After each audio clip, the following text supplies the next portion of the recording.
別名ジブリの館で従業員にインタビュー。山谷の聖地玉姫公園内に潜入。年に一度の靴の祭りってなんだ？デカ盛りで激うまのカツカレー。なんとかしたいゴミの山。地球の国全部行く。日本三大ドヤ街、西成、山谷、寿町。東京都唯一のドヤ街山谷は江戸時代小塚原刑場があった場所で、4メートルもある首切り地蔵や漫画明日のジョーの舞台で有名、ジョーのフィギュア像もあります。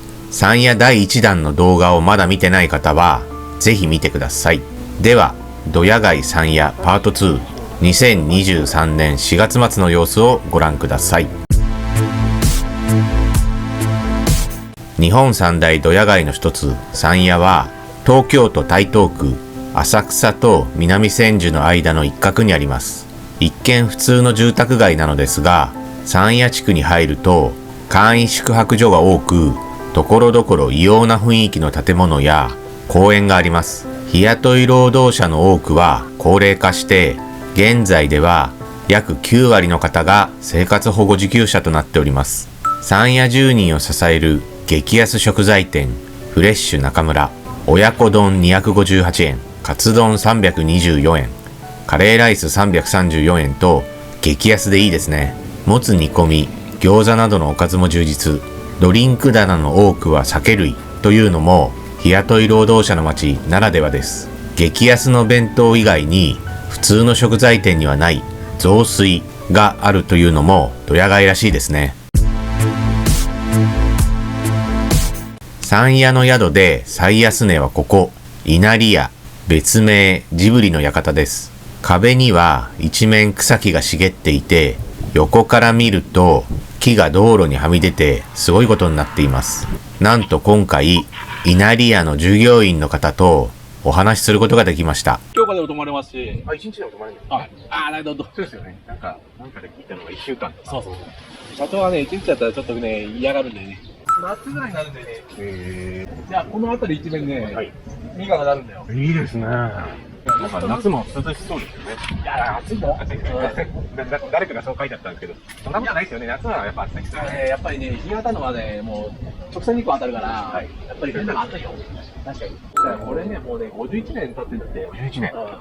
確か51年だって。で、うちはほら安いからね、1700円だから。で、門限もないし。あ、門限ないですか？だからやっぱりみんなこういうとこ入る人は、門限ねえとこ探すから、やっぱり。なるほど。遊び行ってる時に、何やると、時間との戦いだから。今も結構泊まってる人もいいんですか？いや、今ね、あまりない。何だろう、全部で1人。何部屋あるんですか？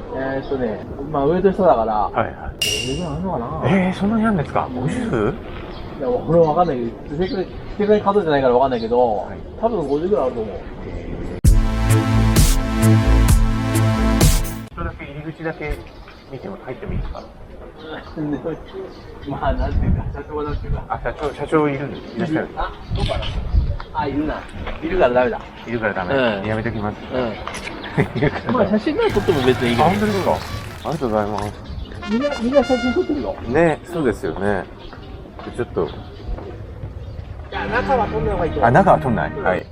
だから、撮るんだったら、はい。この外見だよ。あ、外見ですね。はい。ありがとうございます。知る人ぞ知る靴のお祭り、こんこん靴市。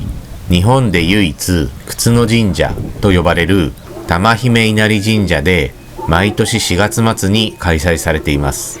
近隣の靴メーカーが靴に感謝して行っているお祭りで、靴のみこしを担いで神社まで練り歩くというのは日本でもここだけでしょう。捨てる靴を持参すれば感謝供養のお焚き上げをすることもできます。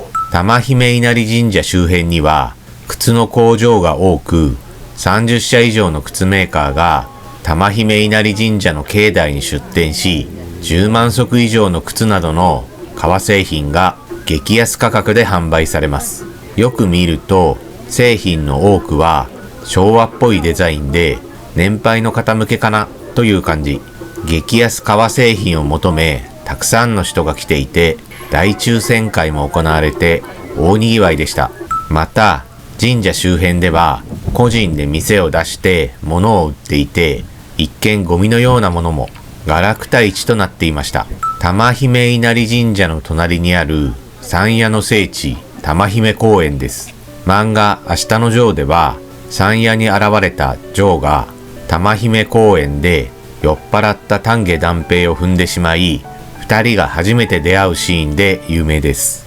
普段は日雇い労働者の方たちで溢れていて近寄りがたい雰囲気ですが、この日はお祭りなので穏やかな雰囲気、思い切って公園内に入ってみました。公園内にテントを立てて住んでる人がいますね。さらに奥に行くと年配の男性たちが将棋を指していました。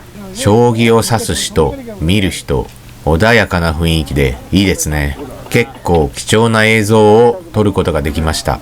オフィス用デスクの引き出しをテーブル代わりにして将棋を指しています。いい感じですね。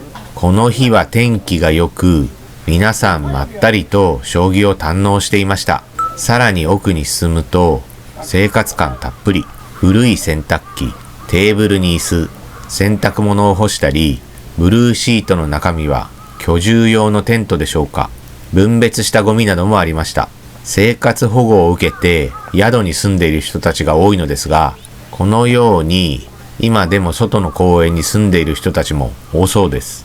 公園ではなく施設に住むなどなんとかならないかと考えさせられました。玉姫公園の近くで大行列を発見。よく見ると肉の直売店のようで3周年記念の肉の日セールを行っていました。国産牛サーロインステーキ 200g1200 円、和牛カルビ 300g1500 円など極上肉が格安のため大行列となっていたようです。ローソンストア100の店内、酒の棚には万引きは窃盗罪です。判明次第警察に通報しますと書かれていてびっくり。すべての棚に書かれています。マイバスケットには時給上がりましたのポスターが、22時以降は時給1465円というのは高級でいいですね。腹が減ったので昭和レトロなカレー店カツカレー日照にやってきました。店内はごちゃごちゃしていますが、テーブルには灰皿やスポーツ新聞、レトロな扇風機に壁には祭りの提灯や相撲のポスターなど昭和っぽさ満載でいい雰囲気です。以前はラーメン類もありましたが今は作っていないとのこと。カレーとカツカレーのみ。せっかくなのでカツカレー大盛りをオーダー。カツを揚げるのに10分ほど待ってお待ちかねのカツカレーをいただきます。カツカレー大盛りは皿が大きくて見た目よりもかなりボリュームがありました。とろけるようなカレールーは家庭的な優しい味。豚肉がゴロゴロ入っていて、さらに揚げたてのとんかつがうまい。大盛りだけあってご飯の量もかなり多いです。美味しいけど大盛りがちょっと多かったかな。なんとか完食。いやーうまかった。最高です。激安お惣菜や人参。サービスコーナーには天ぷらが1袋100円。店名にもなっている人参入りの天ぷらを買って家でうどんに乗せて食べました。日雇い労働者たちに人気の激安弁当屋うさぎに行ってみると、カレーライスは300円、お弁当は400円から、山谷住人に今でも愛されるお弁当屋さんです。空き地には大量の家庭ゴミが捨てられていました。犯罪が発生するきっかけにもなるので、放置ゴミは何とかしたいですね。路上の一角には不法投棄されたゴミの山が、石油ストーブや傘、布団などが捨てられていました。実際にここにゴミを捨てに来る人を見かけました。悪循環でゴミがどんどん増えていきます。なんとかしたい。ゴミの山の近くには2軒の居酒屋があり、外にパイプ椅子を並べて多くの方が飲んでいました。独特な雰囲気ですね。こちらは山谷労働者福祉会館、キリスト教会にもなっていて、普段は日雇いの仕事の斡旋会場になったり、炊き出しなどを行っています。キリスト教の慈愛の精神が生きてますね。以前は屋根付きのアーケードでしたが、ホームレスが居座ってしまうため、屋根を撤去したとのこと。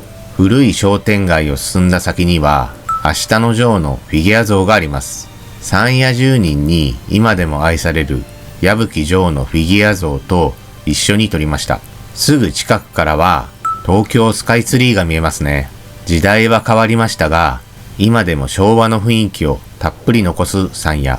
高度成長期を支えてくれた労働者の皆様に感謝いたします。以上、ご視聴ありがとうございました。さて、次回は山谷のすぐそばに江戸時代から続く遊郭街、吉原があります。時代劇によく出てくる吉原。今も続く俗街はどういう街なのか、吉原の歴史を含めてレポートしますので、お楽しみに。